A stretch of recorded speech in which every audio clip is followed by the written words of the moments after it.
Illegal aliens are self-deporting. It's May 21st, 2025, and these are your headlines.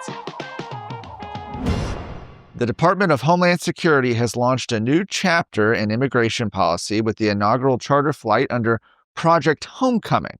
That's a voluntary self-deportation initiative.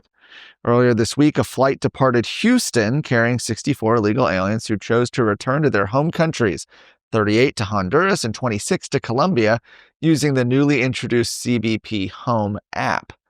Project Homecoming is designed to incentivize voluntary departure for illegal aliens residing in the United States. Participants apply through the CBP Home app, which is a digital platform developed by U.S. Customs and Border Protection to initiate the self-deportation process. Now, once approved, individuals receive free travel assistance, including a charter flight home, a $1,000 stipend dispersed upon arrival in their home country, and the possibility to apply for legal entry to the U.S. in the future, preserving their chance for lawful return. The Trump administration has argued that self-deportation programs like Project Homecoming reduce the costs associated with forced deportations, which can average more than $17,000 per case. The debate over Texas's foreign land ownership ban has taken an unusual turn, with Representative Matt Shaheen claiming in a journal statement that he meant to vote against his own amendment that critics say significantly weakened the legislation. I know. Doesn't sound like it makes sense. Let me explain. So, Matt Shaheen had an amendment adopted during the second reading of Senate Bill 17, which narrowed the scope of who would be barred from purchasing land in Texas. Instead of a blanket ban on individuals from designated foreign adversaries, the amendment added an exception. It would apply only to those who are not lawfully present and residing in the United States.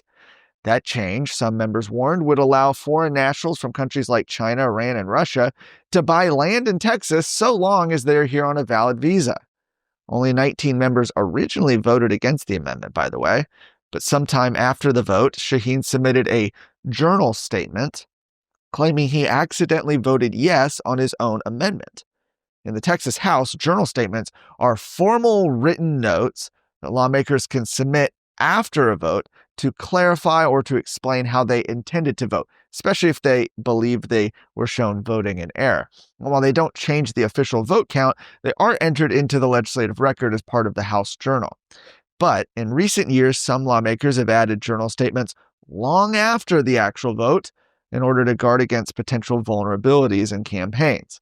The mixed signals from Shaheen, however, don't end there. When an amendment was later offered on third reading the next day to repeal his amendment, he doubled down and he voted against repealing it. So he was for it, then he was against it, then he was for it. He was joined by Representative Angie Chen Button as the only two Republicans to oppose the repeal.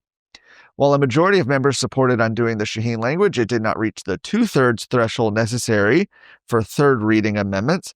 So the legislation is now in conference. Now that is where lawmakers from both chambers will negotiate which version of the bill becomes law. Now, with the legislative session set to end on June 2nd, conservatives are hopeful that the Shaheen language will be stripped out before final approval. America is at a crossroads. Now, more than ever, Texas must step up and lead the country. We don't have time to mess around. The only way to save America is with a strong Texas. You and I know this, but so do the enemies of life and liberty. Therefore, you and I have no choice but to stand up and fight. I'm Sarah Gonzalez, and to the enemies of liberty, I say, come and take it.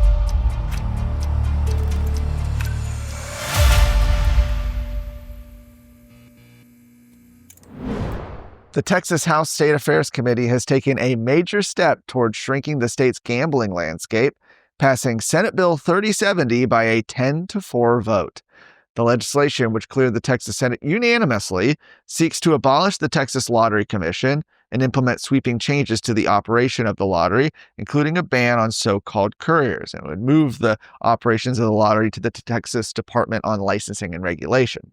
Since its founding, the commission has been mired in controversy, but recent concerns about accountability, unlawful expansion, and money laundering, yes, money laundering, have thrown the agency into unseen depths of crisis. The agency and its operations are the subject of multiple ongoing investigations.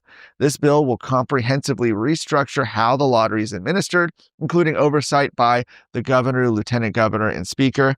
Lieutenant Governor Dan Patrick has been on a crusade to reform the rogue agency since the legislative session began, going on multiple site visits to these ticket printing operations and the agency itself. If the lottery fails to operate within the lawmakers' new parameters, it can be shut down entirely in 2 years. And given the speed with which the bill was referred to committee, heard, and passed, it's likely to reach the full House in the coming days as the legislative session winds down. For more of today's stories, go to TexasScorecard.com.